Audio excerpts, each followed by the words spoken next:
Interviews can be stressful, and candidates often enter with some anxiety. That anxiety makes it harder to showcase yourself at your best, so I'm going to share 3 tips today to help you feel more confident as you meet with your target companies.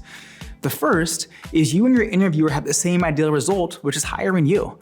The rest of a hiring manager's job doesn't slow down when they have a role to fill. They're having to add hours of interviews on top of everything else. Trust me, from a guy that is right now interviewing for a lot of roles, I don't want to spend tons of time interviewing candidates. In a perfect world, the first people we talk to are a great fit, we can hire quickly, and then move on to the rest of our jobs. We're on the same team. Let that build your confidence. Don't view it as a you versus them challenge. You both want there to be a great fit. Use the interview to prove it. Number 2, there aren't any perfect candidates. We are often our biggest critics and can convince ourselves that we aren't deserving of a role because we don't check all the boxes. When I was interviewing for my current role to run global commercial sales and the SDR org, I told the CRO, look, I've actually never run an SDR org before. I thought that would disqualify me. It's a pretty important part of the job. But the response was, okay, but you could learn.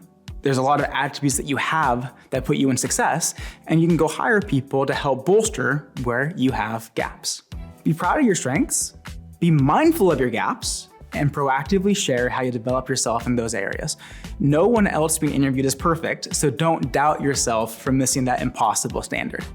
The next one is if the interview is miserable, you don't want the job. We love to stress about worst case situations, and oftentimes our worst case situation is a miserable interview, but if the interview is miserable, the job would likely be worse. I remember when I was early in my career, I was interviewing for a company for a very entry-level sales role. And it was the most cliche experience. It was the whole sell me this pen. It was asking me really weird questions, trying to throw me off balance. It was just a terrible experience. And I remember I went through the interview and then the guy at the end was like, you did great, you get the job. And I was like, no thanks, and I just walked out.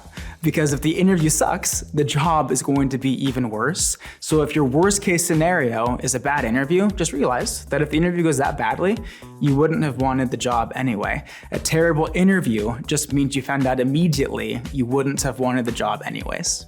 Having confidence in the interview process ensures you put your best foot forward. I hope these tips help improve your confidence as you work to land your ideal role. That's it for today's video. I hope you enjoyed this topic and that it was helpful for you as you progress your sales career. If you're looking for more ways to improve, I've linked some free resources for you in the description of this video and in the pinned comment below.